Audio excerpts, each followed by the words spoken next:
सोलापूर शहरातील धर्मवीर संभाजी तलाव येथे एका वृद्ध इसमाचा मृतदेह तरंगताना आढळून आल्यानं परिसरात खळबळ उडाली आहे।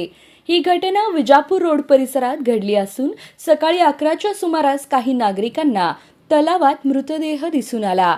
घटनेची माहिती मिळताच पोलिसांनी तात्काळ घटनास्थळी धाव घेतली।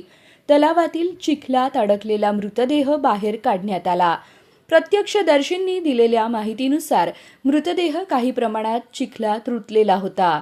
पोलिसांनी पंचनामा करून मृतदेह शवविच्छेदनासाठी सिव्हिल रुग्णालय सोलापूर येथे पाठवला आहे।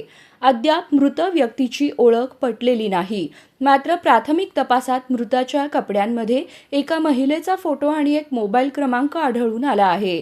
त्या क्रमांकाच्या आधारे पोलिसांनी संबंधित व्यक्तीची ओळख पटवण्याचे प्रयत्न सुरू केले आहेत।